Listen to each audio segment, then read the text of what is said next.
Hello my dear students, how are you? Let's start today's class, which is class 8 DAV Mathematics, chapter number 3, Exponents and Radicals. ठीक है, इसमें हमने सबसे पहले last पढ़ने हैं। तो ज़ीरो एक्सपोनेंट जो है वो क्या है कि अगर किसी भी वैल्यू की, वेरिएबल की या कोई भी वैल्यू जो है ज़ीरो हो, पावर ज़ीरो हो, तो उसकी वैल्यू क्या आ जाएगी, आंसर क्या आ जाएगा, 1।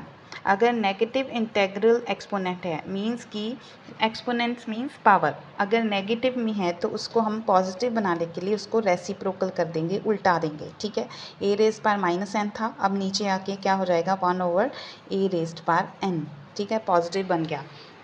थर्ड ला है कि अगर हमारे बेस सेम है, बेस मीन्स कि मल्टीप्लाई डिवाइड कुछ भी है, अगर उसके आसपास की वैल्यू, उसको हम बेस बोलते हैं। अगर बेस सेम है तो उसकी पावर जो है वो ऐड होगी अगर बीच में मल्टीप्लाई का साइन है। ठीक है, बेस सेम है, पावर ऐड होगी।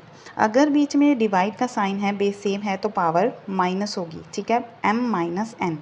पावर हमेशा कब माइनस और प्लस होगी, अगर बेस सेम है तो, अदरवाइज़ नहीं। अगर a की पावर m है, उसकी फर्दर पावर n है, मींस पावर के ऊपर पावर है, तो वो क्या हो जाएगी, मल्टीप्लाई। चाहे mn लिख लो या nm लिख लो, सेम ही बात है। ठीक है, अगर दो प्रोडक्ट में चीज़ है, उन होल का नंबर उनकी पावर n है, तो अकेला अकेला करके उनकी पावर n आ जाएगी। a/b की पावर n है, तो a⁻n डिवाइडेड बाई b⁻n आ जाएगा। ठीक है, पर शर्त है कि b जो है वो ज़ीरो नहीं होना चाहिए, मींस डिनोमिनेटर की वैल्यू जो है वो ज़ीरो नहीं होनी चाहिए। ठीक है, तो let's start our first worksheet. इसमें हमने क्या करना है, सबसे पहले उसने बताया कि express each of the following in exponential form. Exponential form होती है कि अगर हम पावर उसमें लिखें तो। ठीक है, जैसे ये है, ये जो है इसकी पावर में दिया है, तो ये क्या हो जाएगा, एक्सपोनेंशियल फॉर्म। और अगर ये आपको अंडर रूट में दिया है तो वो क्या हो जाएगा, आपकी रेडिकल्स में वैल्यू। ठीक है, जैसे यहाँ पे इसने लिखा है कि एक्सपोनेंशियल फॉर्म में बताओ, तो एक्सपोनेंशियल मींस पावर्स में निकालना है, और यहाँ पे उसने कहा है कि रेडिकल्स की फॉर्म में इसे एक्सप्रेस करो, तो वो इस फॉर्म में आएगा। ठीक है, so let's start our first sum. अब देखिए स्टूडेंट्स, अगर हमारी सिंपली जो है अंडर रूट में कोई भी वैल्यू हो, जैसे मान लो 2 है, तो उसको अगर हम खोल के लिखेंगे एक्सपोनेंशियल फॉर्म में, तो 2 एज इट इज़ आ जाएगा, और ये जो अंडर रूट है वो 1/2 में की फॉर्म में आ जाएगा, क्योंकि अंडर रूट का जो है वैल्यू होता है 1/2। और अगर बाई चांस यहाँ पे कोई और वैल्यू है तो 1 में वो आ जाएगी। जैसे यहाँ पे 5 लिखा हुआ है, तो इसके आंसर कैसे आएगा, 35 एज इट इज़।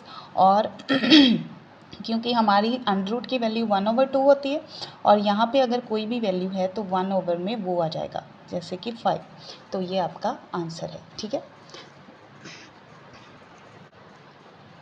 अब हमारा सेकंड सम है जो, उसमें है पावर, इसके ऊपर वैल्यू है 11, तो ये जो 27 है इसकी पावर तो 7 है ही, और अपॉन में क्या आ जाएगा, 11, क्योंकि हमारा जो स्क्वायर रूट है उसको निकालने के बाद क्या आ जाएगी, पावर 1/2।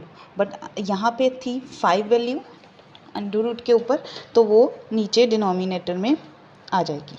यहाँ पे 11 जो है वो नीचे मल्टीप्लाई में होगा। ठीक है, बाकी ऊपर की पावर जो है वो सेम ही आएगी। ठीक है, क्योंकि हमने क्या लिखना था, 1/11 लिखना था, और उसके साथ पावर जो है वो 2 ऐड हो जानी थी, ये वाली। अब जैसे ये 11/3, तो इसकी पावर क्या आ जाएगी, 1/7। ठीक है, क्योंकि यहाँ पे 7 है। अब यहाँ पे जो पावर है -3 में, तो इसको हम क्या करेंगे, पॉजिटिव बनाएंगे। तो पॉजिटिव बनाएंगे तो रेसिप्रोकल करेंगे, तो क्या आ जाएगा, 5/2 की पावर 3। ठीक है, उसके बाद मल्टीप्लाई में इसकी वैल्यू जब निकालते हैं तो ये क्या आ जाएगा, एक्सपोनेंशियल फॉर्म में 1/3। ठीक है, तो क्या आ जाएगा, 5/2 मल्टीप्लाई 3 1 का 3/3, तो 1 आ जाएगा, 5/2 आपका आंसर आ गया। फिफ्थ है, 111 की वैल्यू पावर 3 है, तो मल्टीप्लाई में क्या आ जाएगा, 1/13, तो क्या आ गया आपका 111 की पावर 3/13 आंसर। ठीक है, अब देखिए स्टूडेंट्स, इस सम में जो है -3 है, तो माइनस तो हमने लगाया ही नहीं, तो यहाँ पे माइनस भी आएगा, तो इसकी पावर आ जाएगी -1। ठीक है। अगर -1 है तो इसको फिर से पॉजिटिव बनाना पड़ेगा, तो 2/5 जो है वो आपका आंसर आ जाएगा। ठीक है, क्योंकि हमें पावर जो है पॉजिटिव में बनानी है। तो 6 सम है आपका 29 की पावर 2 और अंडरूट में है 7। 29 की पावर 2 मल्टीप्लाई में आ जाएगा 1/7, तो ये क्या आ जाएगा 29 की पावर 2/7 आंसर। ठीक है।